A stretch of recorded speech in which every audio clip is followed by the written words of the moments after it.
আসসালামু আলাইকুম প্রিয় দর্শক, স্বাগত নতুন আরেকটি ভিডিওতে। হামজা আশায় দেশের ফুটবল কতটা শক্তিশালী হবে? রাতারাতি উন্নয়ন না এলেও জাতীয় দলে হামজা চৌধুরীর যুক্ত হওয়ার প্রভাব পড়বে দীর্ঘমেয়াদী। তবু দেশের ফুটবল উন্নয়নে জাতীয় দলে হামজা চৌধুরীর মতো ফুটবলার সংযোজনের পাশাপাশি শক্ত অবকাঠামো তৈরির তাগিদ দিয়েছেন সাবেক ফুটবলাররা। এদিকে প্রস্তুতি ম্যাচ না খেললেও ভারতের বিপক্ষে লাল সবুজের দলকে এগিয়ে রাখছেন সমর্থকরা। শিলং থেকে জয় নিয়ে ফিরবে লাল সবুজের দল, এমনটাই প্রত্যাশা তাদের। দেশের ফুটবল বইছে নবজাগরণের হাওয়া। বাংলার ফুটবল এই রেনেসার প্রধান চরিত্র হামজা দেওয়ান চৌধুরী। বলার অপেক্ষা রাখে না, ইংল্যান্ড প্রবাসী এই ফুটবলারের জাতীয় দলে যুক্ত হওয়াতে লাল সবুজের শক্তিমত্তা বেড়েছে কয়েক গুণ। তবে প্রশ্ন, এক হামজার প্রভাবে কি আমূল পরিবর্তন আসবে দেশের ফুটবলে? মাঠের ফুটবল 11 জনের খেলা। জয় পেতে অবদান রাখতে হয় গোলরক্ষক থেকে শুরু করে মিডফিল্ডার ও স্ট্রাইকারদের। সেখানে সতীর্থদের সাহায্য ছাড়া বাংলাদেশ দলকে একাই কতটুকু টানতে পারবেন হামজা? হামজাকে ছাড়াও আমরা ভারতের সঙ্গে ভালো লড়াই করেছি, জিততে জিততে ড্র করেছি। সুতরাং হামজাকে নিয়ে ভারতের বিপক্ষে জিতলাম, তার মানে আমরা এশিয়ান লেভেলে চলে গেলাম, এটা ভাবার কোনো কারণ নেই।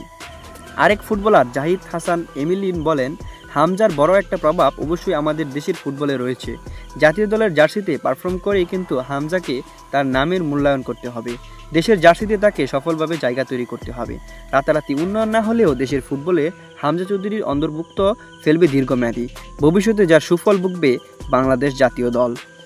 এমিলি বলেন, পরিবর্তনের কথা এ মুহূর্তে বলা যাবে না। পরিবর্তন হবে তখন যখন 10-15টা ম্যাচ খেলবে, বাংলাদেশ র্যাঙ্কিংয়ে এগোবে, আমরা সফলতা পাবো, সাফ চ্যাম্পিয়নে চ্যাম্পিয়ন হব।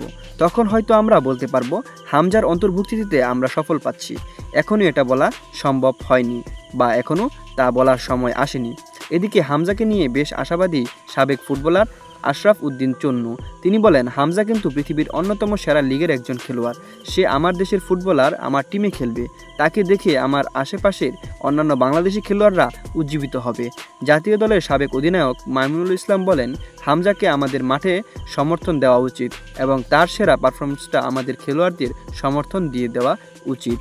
ভারতের বিপক্ষে ম্যাচের আগে বাংলাদেশ দল শক্ত কোনো বিপক্ষ খেলেনি প্রস্তুতি ম্যাচ।